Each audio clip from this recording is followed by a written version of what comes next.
원래 생각했던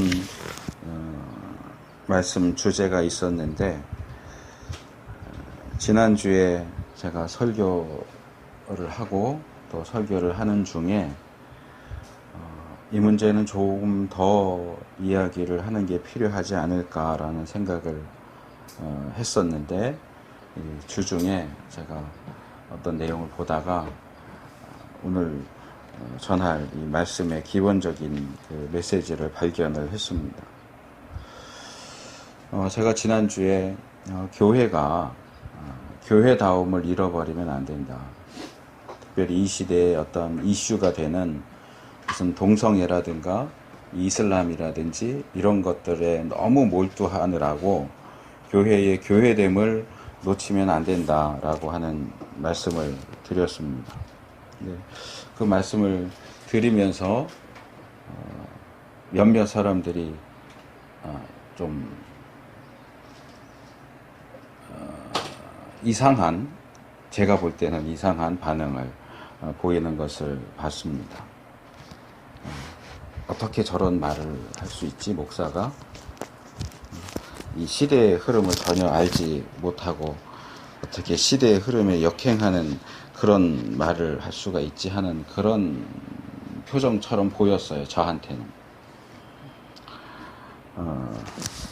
물론 지난주에도 제가 그 말씀을 아마 이제 지나가듯 이야기해서 어떻게 들으셨을진 모르겠지만 제가 드렸던 것으로 기억을 합니다.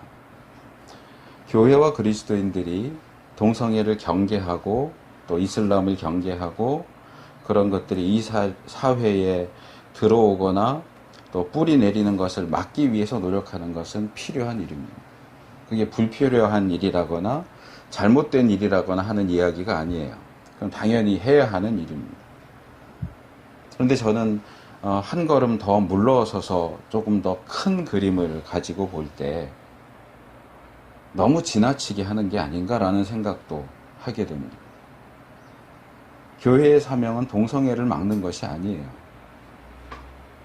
이슬람을 막는 것이 교회의 사명이 아니라는 거죠. 동성애가 주장될 때 그냥 놔둬라 하는 얘기가 아니고 이슬람이 세력을 얻을 때 모른 채 해라 그 얘기가 아니에요. 해야죠, 당연히. 그러나 교회의 주된 사역이 뭐냐, 교회가 정말로 관심을 가져야 하는 게 뭐냐라고 하는 질문을 던질 때 동성애가 전부가 아니고 이슬람이 전부가 아니다 하는 그 말씀을 드리려고 했던 건데 충분한 어떤 의사 전달이 되지 않은 것이 아닌가 하는 생각을 했습니다. 그래서 원래는 원래 생각했던 그 주제의 설교로 넘어가려고 했었는데 뭔가 찜찜했었어요. 근데 주중에 제가 어떤 내용을 보면서 이 내용이 그 부분을 어쩌면 해소시켜 줄 수 있지 않을까라는 생각이 들었습니다.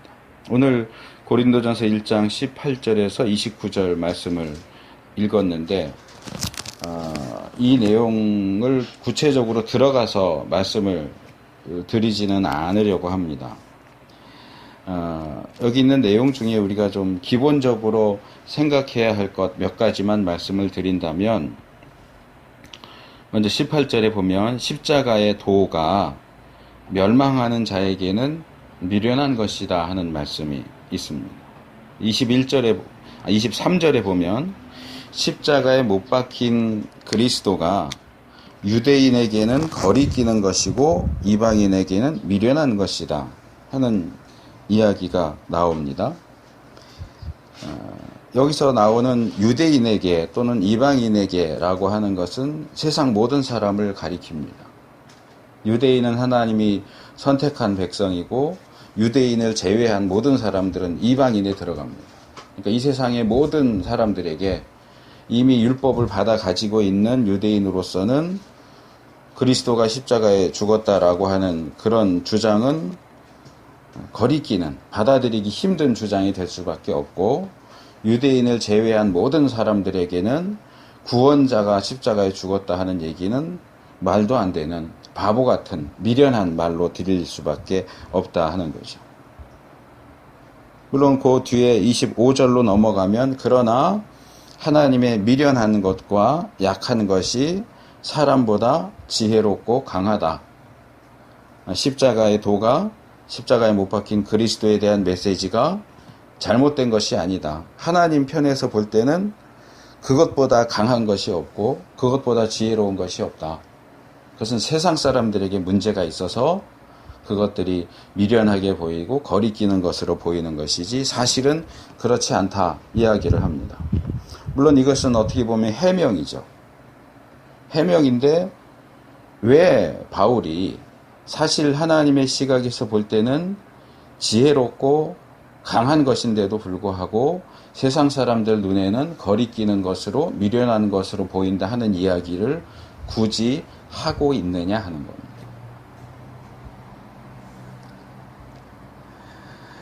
그리고 이제 단락이 넘어가서 26절부터 이하에 나오는 내용을 보면 바울이 고린도 교회의 교인들을 향해서 너희들이 누구냐, 어떤 사람이냐 하는 것을 이야기합니다. 근데 그것이 단순히 그냥 고린도 교인들의 구성원들에 대해서 이야기하는 것이 아니라 우리가 금방 앞에서 읽었던 18절 이하에 세상 사람들이 보기에는 미련하고 어리석고 거리끼는 그런 십자가의 복음과 관련시켜서 이야기를 합니다. 그래서 너희가 누구냐? 너희는 지금 고린도 교회에 어떤 사람들이 모여 있느냐? 지혜 있는 자가 없고 별로 없고 능한 자도 별로 없고 문벌이 좋은 사람도 많지 않다. 너희는 세상 사람들이 볼 때 야, 저기 교회에 모인 사람들 보니까 다 신분이 낮은 사람들, 못 배운 사람들, 능력 없는 사람들, 가문이 좋은 사람들, 그런 사람들은 모이지 않고 다 쓸데없는 인간들만 모여 있어. 라고 그렇게 말할 수밖에 없는 그런 상황이다. 또 뒤로 넘어가면 미련한 자와 약한 자를 부르셨다. 또 한 절 넘어가면 천한 자, 멸시받는 자, 없는 자를 하나님이 부르셨다. 이게 다 고린도 교인들을 부르는 이야기고 사실상 고린도 교회만이 아니라 이 지상에 존재하는 모든 교회에 소속된 교인들의 모습이 이렇다고 이야기를 하는 거예요. 세상 사람들이 교회에 다니는 사람들을 보면서 야, 저 사람 대단하다. 조심해야겠다. 저 사람이 와서 복음을 믿으라 그러거나 이렇게 하면 꼼짝할 수 없겠네. 이런 사람들을 부르신 게 아니고 아유, 저런 것들, 저런 떨거지들, 신경 쓸 것도 없는 놈들, 별 볼 일 없는 놈들만 다 모여갖고 옹기종기 모여서 저러고 있구나 라고 말할 그런 사람들이 교회에 모여있다 하는 얘기를 바울이 하고 있는 거예요. 물론 제일 끝에 보면 이제 우리가 29절까지 읽었는데 하나님이 왜 그렇게 하시느냐, 왜 미련하고 없는 자들을 부르시느냐, 미련한 자들을 불러서 지혜 있는 자를 부끄럽게 하시고 없는 자를 불러서 있는 자를 부끄럽게 하시기 위해서다. 세상의 그 잘난 것들이 하나님 편에선 약한 자들보다 나을 게 없다라는 것을 보여주기 위해서다. 근데 마지막 29절에 가서 이는 누구든지 자랑치 못하게 하려 함이라. 세상 사람들이 자기들은 지혜 있다고 능력 있다고 가문이 좋다고 자랑하지 못하도록 하기 위해서고 뿐만 아니라 부르심을 받은 능력 없고 문벌이 좋지 않고 어리석고 가진 게 없는 사람들이 자기들 때문에 세상 사람들이 부끄러워지게 된다고 해서 역시 자랑하지 못하게 하기 위해서. 누구만 자랑할 수 있느냐? 성경 전반에 나오는 얘기지만 너희는 여호와를 자랑하라. 돈이 많은 자는 돈이 많은 것을 자랑하지 말고, 학식이 많은 자는 학식이 많다고 자랑하지 말고, 힘이 센 자는 힘이 세다고 자랑하지 말고. 그렇다고 해서 돈이 없는 게 자랑이 되느냐? 학식이 없는 게 자랑이 되느냐? 힘이 약한 게 자랑이 되느냐? 비록 하나님께서 그런 없는 자들을 불러서 있는 자들을 부끄럽게 하시지만 없다는 것이 자랑스러운 일도 아니다. 있어도 자랑할 게 없고 없어도 자랑할 게 없다. 오직 하나님만, 하나님의 지혜, 하나님의 능력, 그것이 높아지는 것이 그것이 하나님의 뜻이다.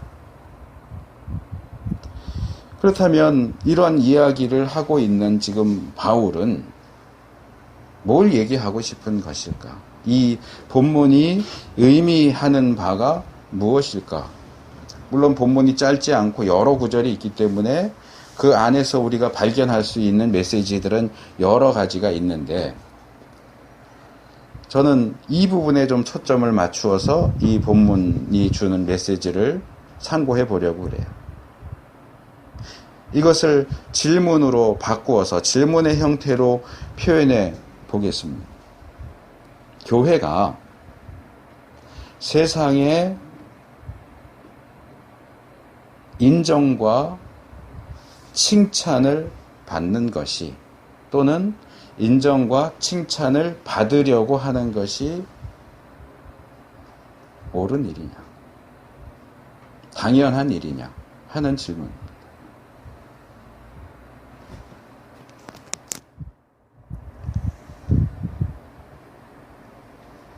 오늘날 교회는 뭐 세계까지 얘기할 것도 없고 한국 사회만을 예를 들어서 말한다고 해도 한국 사회 안에서 교회는 상당한 영향력을 가진 세력, 그룹이 되어 있습니다. 요즘엔 그런 얘기를 잘 안 하던데 한 5년 전, 10년 전만 해도 이 남한 인구의 4분의 1이 그리스도인이다. 4명 중에 1명이 그리스도인이다. 그래서 이 사회 구성원의 다수가 그리스도인이고, 어딜 가도 교회를 볼 수 있고, 어딜 가도 그리스도인을 만날 수 있고, 이제 조금만 우리가 열심히 하면 이 한국 사회가 기독교화 될 수 있다. 뭐 이번 선거에도 결국은 실패했지만 기독교 정당을 만들려고 하는 그런 움직임도 있고, 그 사람들이 머릿속에 품고 있는 건 하나예요. 우리 남한 인구의 몇 퍼센트가 기독교인인데 기독교인만 찍어도 기독당은 만들어진다는 거예요. 문제는 기독교인들이 기독당을 찍지 않아서 이번에 실패했는데 다음에는 꼭 성공할 수 있도록 하겠다. 이제는 다른 종교 눈치 보지 않아도 기독교인들만 힘을 뭉치면 한국 사회를 좌지우지할 수 있는 그런 세력이 되어버렸어요. 그래서 어떤 점에서 교회에게는 이미 가지고 있고 그래서 지켜야 하는 기득권 같은 것들이 있어요. 물론 이것은 세상 사람들이 교회를 좋게 보느냐 나쁘게 보느냐 그것을 떠나서 어떤 객관적인 숫자의 문제, 객관적으로 주장되는 그런 것들에 대한 이야기를 하는 겁니다. 근데 문제는 기독교가 그리고 교회가 불신 사회 속에서, 이게 사실은 제가 지난주에 말씀드렸던 기본적인 메시지인데, 교회가 바벨론에 있다. 교회는 불신 세계 속에 있어요. 기독교는 불신 세계 속에 있어요. 불신 세계, 불신 사회 속에 있는 기독교와 교회가 이렇게 세력 있는 그룹이 되는 것이 과연 성경적인 가르침이냐 하는 겁니다. 바울이 고린도 교인들을 향해서 너희를 부르신 부르심을 봐라. 너희 중에 지혜 있는 자가 별로 없고 능력 있는 자가 별로 없고 가문이 좋은 자들이 별로 없고 세상이 볼 때는 미련한 자들이고 천한 자들이고 없는 자들이다 라고 했던 그 말이 오늘날 한국 교회에 적용될 수 있겠느냐는 거예요. 물론 이 부분에서 오해하지 마시기를 바랍니다. 그렇다고 해서 교회는 없는 자, 못 배운 자, 그런 자들만 모여야 된다, 그 얘기가 아니에요.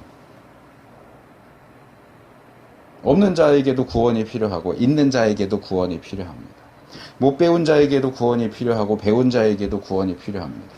교회는 그런 것을 가지고 사람을 가리는 곳은 아니에요. 모든 인간은 구원을 필요로 합니다. 그래서 너는 부자니까 오지 마. 너는 많이 배웠으니까 오지 마. 그럴 수 없어요. 다만 이 본문이 이야기하는 것은 하나님이 우선적으로 어떤 사람들을 교회에 부르셨느냐는 거예요. 왜 하나님은 지혜 있는 자를 부르시기 전에 지혜 없는 자를 먼저 부르셨을까?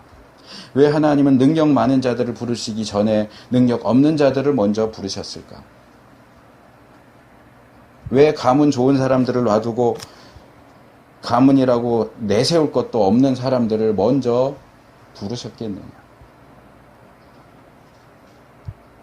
그런 하나님의 역사하심이 우리에게 무엇을 이야기해 주느냐 하는 겁니다.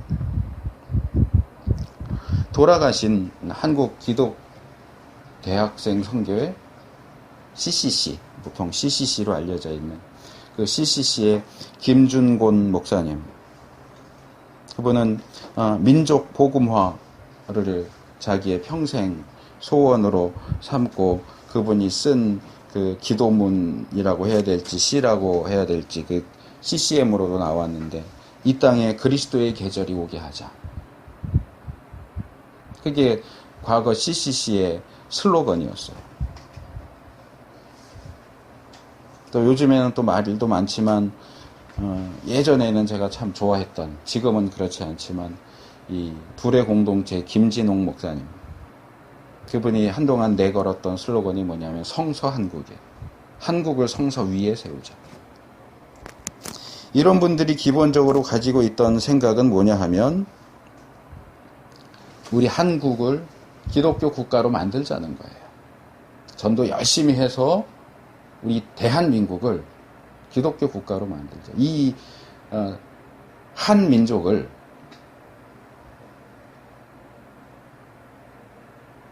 모두 한 사람도 빠짐없이 민족적으로 국가적으로 그리스도께로 돌아오게 하자.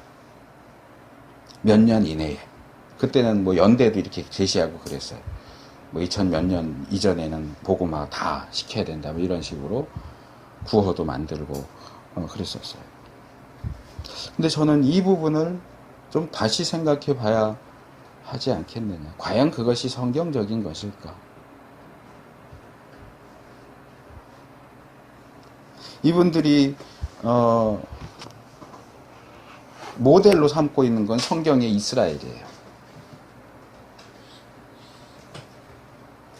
성경에 나오는 이스라엘은 신정 국가입니다. 하나님이 다스리는 국가입니다. 하나님이 왕입니다. 인간 왕을 세우고 인간 지도자를 세울지라도 그들은 하나님을 대신하는 자들이고 이스라엘의 왕은 하나님이에요.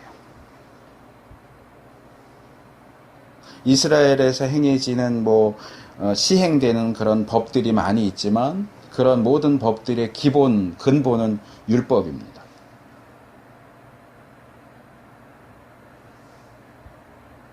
그래서 예를 들면 이스라엘 사회 안에는 점쟁이 이런 사람들 있을 수 없어요. 신정국가니까. 그래서 점치는 자들, 점쟁이나 점 보러 가는 자나 이런 사람들 다 돌로 쳐서 죽여라 그래요. 우상숭배자들 다 돌로 쳐서 죽여라 그래요.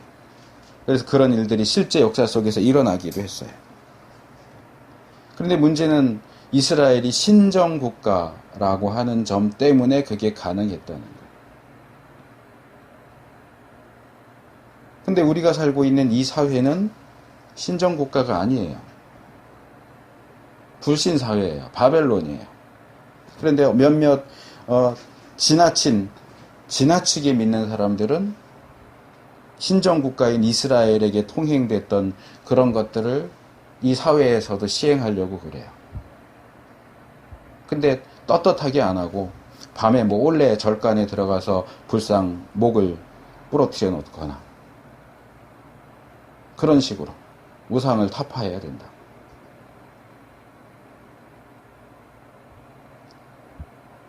사실 그것은 칭찬거리가 아니고 비난거리가 되고 있어요. 교회 지도자들까지도 물론 그것을 찬성하고 칭찬하는 분들도 없진 않지만 그거는 무분별한 짓이다. 이 사회가 신정사회가 아닌데 왜 그렇게 하느냐 비난하는 이들도 많이 있습니다.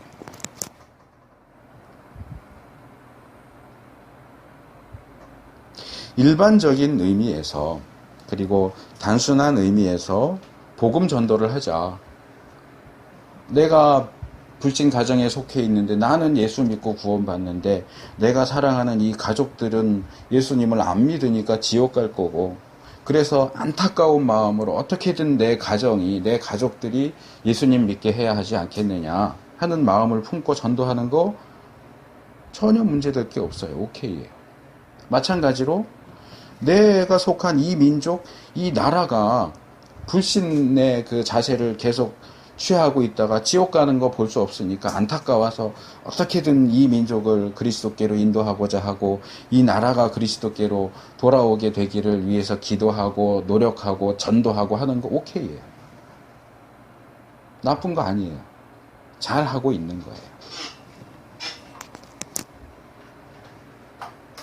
그런데 이것이 단순한 그런 복음 전도가 아니라 기독교를 세력화하고 어떤 기득권을 갖게 하려는 그런 의도와 연결된다면 그것은 잘못된 겁니다. 여기서 제가 소개하고 싶은 사람이 하나 있습니다. 덴마크의 철학자이자 신학자였던 키에르케고르라고 하는 사람입니다. 일반 사회에서는 철학자로 많이 알려져 있지만 이 사람 신학자이기도 해요. 이 사람은 당시에 덴마크 교회와 또 교회 지도자들 그리고 덴마크 사회를 향해서 그들을 조롱하는 내용을 담은 잡지를 발간을 했는데 잡지 제목이 구토예요. 구토. 토한다 그 말.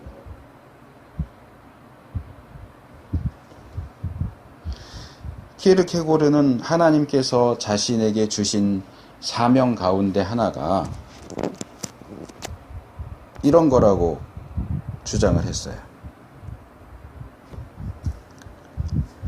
현재 자기가 살고 있는 시대를 기준으로 해서 현재 덴마크 교회는 성경이 말하는 교회가 아니다. 현재 덴마크의 그리스도인들은 성경이 말하는 그리스도인이 아니다 라는 사실을 깨우치는 것이 나의 사명이다. 덴마크 교회 역겹다. 토할 것 같다. 덴마크의 그리스도인들 토할 것 같다. 니들 하는 짓 보니까 너무 웃기고 말도 안 되고 정말 토 나와서 참을 수가 없다. 그래서 잡지 이름이 구토예요. 왜 이렇게까지 했을까? 이 사람이 왜 이런 주장을 하고 왜 이런 말을 하고 이런 활동을 했을까? 중요한 이유가 있어요. 그 당시 덴마크라고 하는 나라는 기독교가 국교였어요.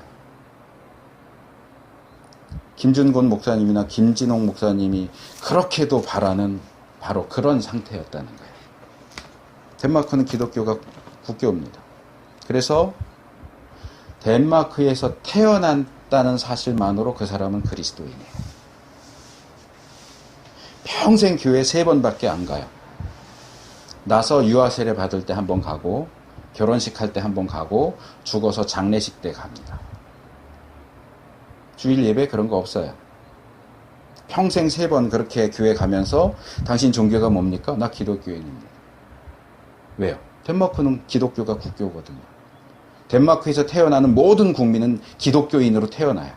예수님을 믿든지 믿지 않든지. 덴마크 교회의 목사들은 국가 공무원입니다. 목회를 어떻게 하느냐와 상관없이 국민들의 세금으로 먹고 살아요. 자, 덴마크라는 나라, 사회, 교회의 상황이 어떤지 그림이 그려질 거예요. 내가 예수님을 믿겠습니다 신앙 고백을 해본 적도 없는데 기독교가 국교이기 때문에 이 나라에서 태어난 것만으로 기독교인이래요. 그게 성경이 말하는 기독교인입니까? 아니라는 거죠.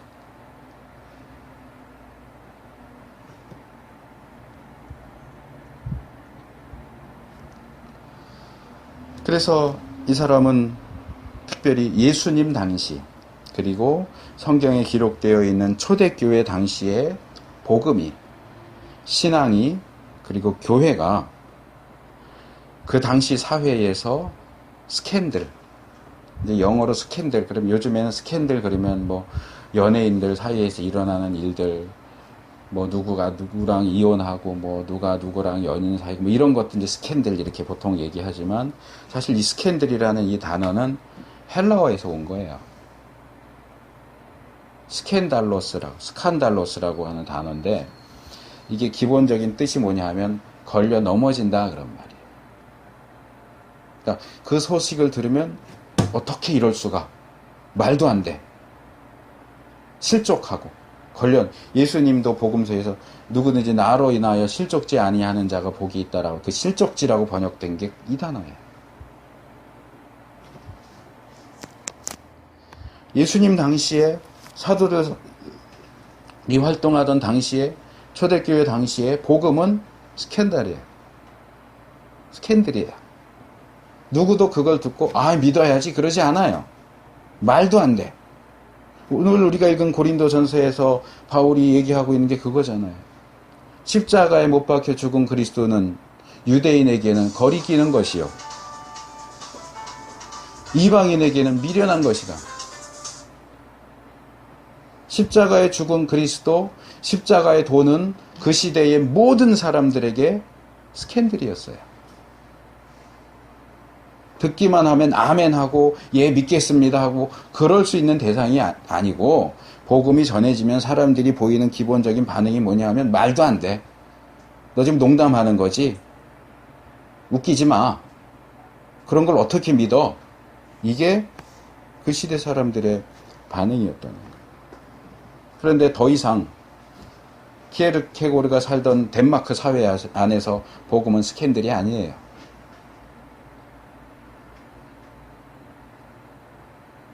복음이 더 이상 스캔들이 아니고 누가 예수를 믿었대라고 하는 소식이 더 이상 스캔들이 아니고 교회가 세워졌대라고 하는 이야기가 더 이상 스캔들이 아니게 되어버린 덴마크 사회는 결코 성경적인 교회, 성경적인 그리스도인이라고 인정할 수 없는 상태가 되어졌다고 하는 거예요. 자, 한국 사회가 김준국 목사님이나 김진영 목사님이 바라던 대로 돼서 대한민국이 기독교를 국교로 삼는다고 할 때 어떤 일이 일어날까요?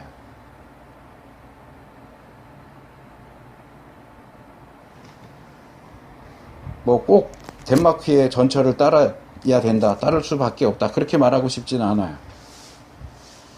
그러나 한 세대가 지나고 두 세대가 지나서 기독교인이 아닌 사람도 있다라는 사실조차 잊혀진 상태가 된다면 그래서 태어나는 것만으로 예수 그리스도를 믿지도 않는데 그냥 이 나라에 태어났다는 사실만으로 그리스도인이 되는 사람들이 온 땅에 가득하다면 그것이 과연 성경이 말하는 기독교일까요?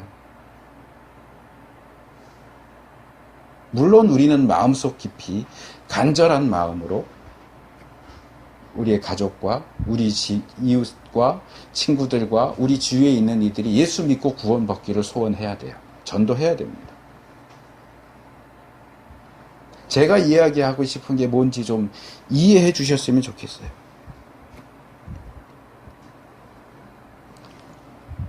그래서 불신 사회 안에 있는 복음은, 교회는, 그리고 그리스도인의 존재는, 기독교는 불신 세상과 불신자들이 걸려 넘어질 수밖에 없는 그런 대상이다.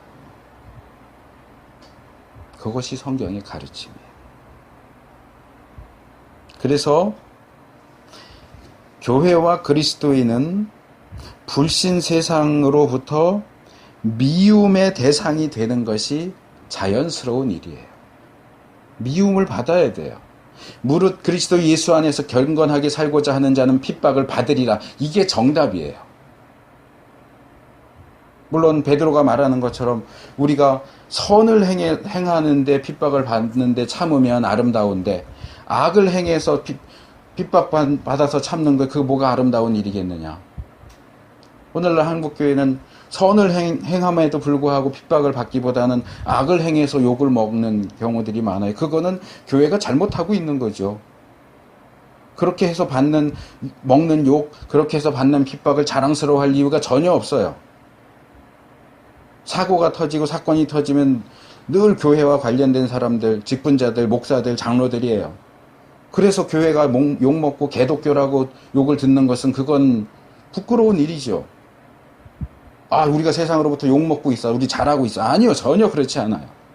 그러나 선을 행하는데도 불구하고 욕을 먹는다면 그건 기뻐해야 할 일이고 자랑스러워해야 할 일입니다.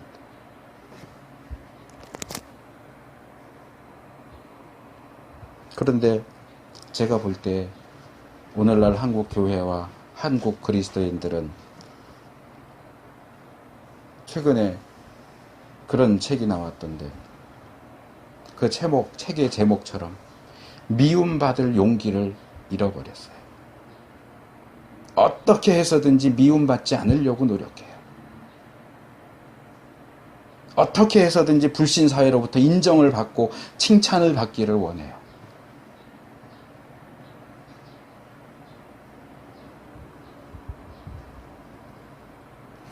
어떻게 해서든지 미움받지 않으려고 발버둥치는 모습을 발견하게 됩니다. 미국에서 차별금지법이 통과돼서 더 이상 목사들이 교회 안에서 동성애가 죄라고 설교할 수 없게 되었다. 그렇게 설교하면 잡혀간다. 근데 한국에서도 지금 차별금지법 통과시키려고 하는데 절대로 그런 법이 통과되도록 하지 않아야 한다. 통과되지 못하도록 해야 된다. 많은 사람들이 그 주장을 합니다.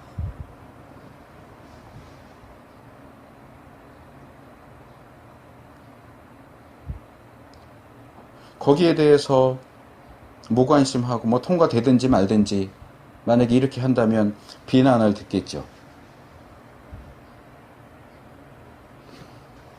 그런 거 통과돼도 상관없어 라고 말한다면 무슨 소리를 하냐고 욕을 먹을 겁니다.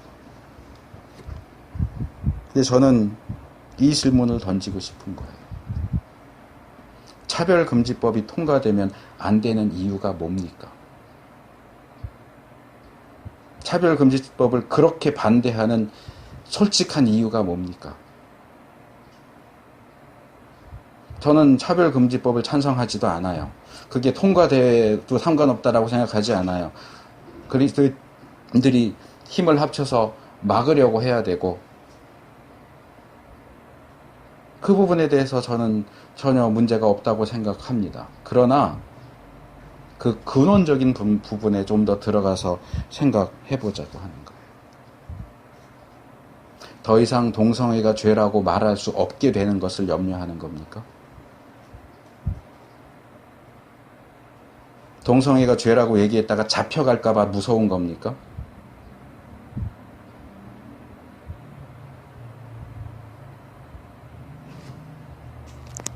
안 잡아갈 때는 말할 수 있고 잡아간다고 그러면 말하지 않으려고 하는 겁니까? 세상이 언제부터 교회 편을 들었다고요? 교회가 바른 말을 해야 하는 것은 성경적인 진리를 얘기해야 되는 것은 불이익을 당하지 않을 때만 가능한 일입니까? 그래서 불이익을 당하는 상황이 되면 그 일을 더 이상 할 수 없게 될 것이기 때문에 차별금지법 통과를 막아야 된다고 주장하는 겁니까? 차별금지법이 통과된다 할지라도 교회는 진리를 말해야죠. 그 법이 통과되어서 나라에서 동성애가 죄라고 주장해서 그것을 주장하는 목사나 그리스도인들을 잡아간다 할지라도 그럼 잡혀가면 되는 겁니다. 그 잡혀갈 용기가 없는 겁니까? 그래서 길을 쓰고라도 그걸 막아야 된다고 주장하는 겁니까?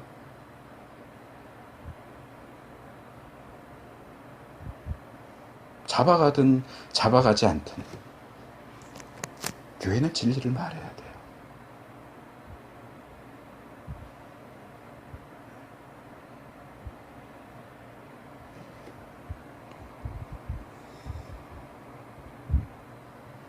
교회는, 그리스도인은 언제든지 어떠한 때이든지 어느 곳에서든지 진실을 말하고 진리를 말해야 합니다. 세상이 뭐라고 하든지 우리에게 박수를 쳐주든 아니면 때리든 잡아가든 진리를 말해야 됩니다. 세상이 뭐라고 말할까? 세상이 우리를 어떻게 대할까를 신경 쓰기보다 하나님께서 우리를 어떻게 보실까?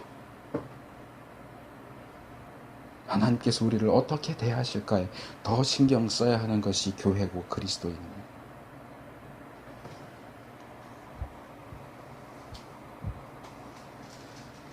바울이 고린도 교인들에게 했던 또 다른 말을 들어봤으면 좋겠는데, 고린도전서 4장 7절부터 있는 말씀입니다. 누가 너를 구별하였느뇨? 내게 있는 것 중에 받지 아니한 것이 무엇이뇨? 내가 받았은즉 어찌하여 받지 아니한 것 같이 자랑하느뇨? 너희가 이미 배부르며 이미 부요하며 우리 없이 왕노릇하였도다. 우리가 너희와 함께 왕노릇하기 위하여 참으로 너희의 왕노릇하기를 원하노라. 내가 생각건대 하나님이 사도인 우리를 죽이기로 작정한 자같이 미말에 두셨음에 우리는 세계 곧 천사와 사람에게 구경거리가 되었노라. 우리는 그리스도의 연고로 미련하되 너희는 그리스도 안에서 지혜롭고, 우리는 약하되 너희는 강하고, 너희는 존귀하되 우리는 비천하며.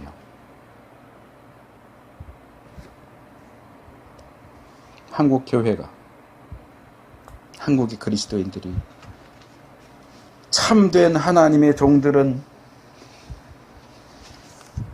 여전히 세상에서 구경거리가 되고 죽음의 위협을 당하고 미련한 자로, 약한 자로, 비천한 자로 대우받고 있는데,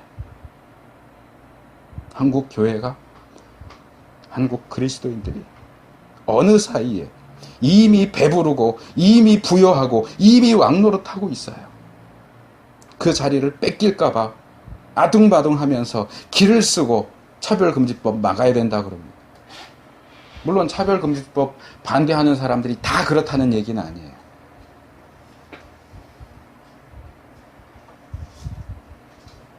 그런 모습이 보인다는 거예요.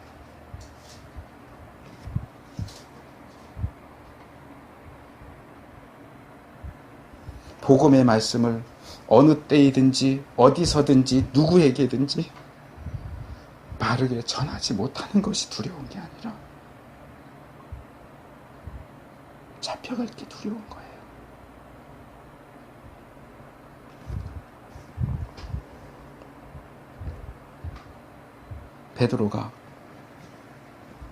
베드로전서 4장 12절과 13절에서 이렇게 말을 합니다. 사랑하는 자들아, 너희를 시련하려고 오는 불시험을 이상한 일 당하는 것 같이 이상히 여기지 말고 오직 너희가 그리스도의 고난에 참여하는 것으로 즐거워하라. 이는 그의 영광을 나타내실 때에 너희로 즐거워하고 기뻐하게 하려 합니다. 제가 볼 때에 다는 아니지만 오늘날 한국 교회와 한국의 그리스도인들은 우리에게 오게 될 불시험을 이상하게 여기고 있어요. 어떻게 해서든지 그걸 막아보려고 노력하고 있어요. 막지 말자는 얘기가 아니에요. 동성애에도 상관없다는 얘기가 아니에요. 이슬람이 들어와도 문제가 없다는 얘기가 아니에요. 우리의 기본 자세가 어떠해야 하느냐 하는 얘기예요.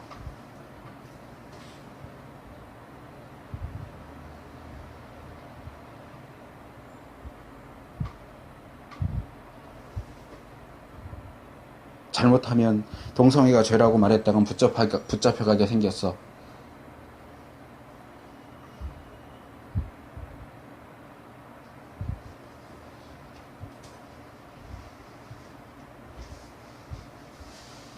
그래서 초대교회 사도들이, 성도들이 붙잡힐까 발까봐 두려워해서 복음을 전하지 않았습니까? 우린 그동안 너무나 부요했고, 너무나 평화로웠고, 너무나 배불렀고, 왕노릇하면서 살아왔기 때문에 그 자리를 잃어버리는 것이 두려운 것일지도 모릅니다. 나는 아니에요. 그래요. 아니면 좋아요.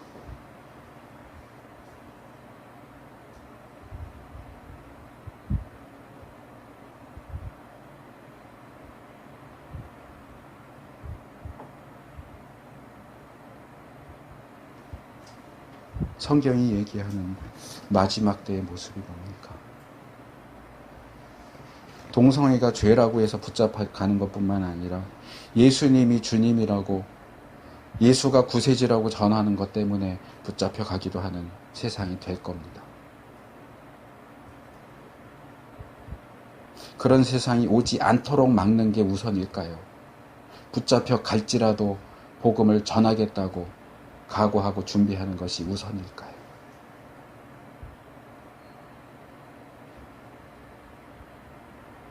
어차피 세상은 그렇게 흘러가게 돼 있으니까 놔도 그 얘기를 하고 싶은 게 아니에요.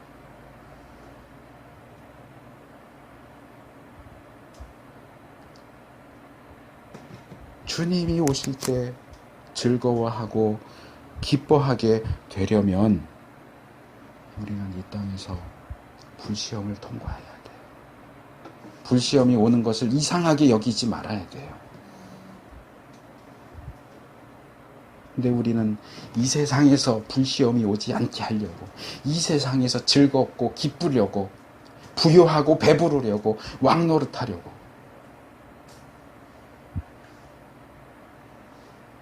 그건 아니라는 거예요. 동성애 반대운동 하지 맙시다. 이슬람 반대운동 하지 맙시다. 그 얘기를 하는 게 아니라고요. 하나님 앞에서 우리의 기본적인 자세가 어떠해야 하는지를 다시 한번 생각합시다. 그게 제가 전하고 싶은 메시지고, 저는 그것이 성경이 가르치는 메시지라고 생각합니다.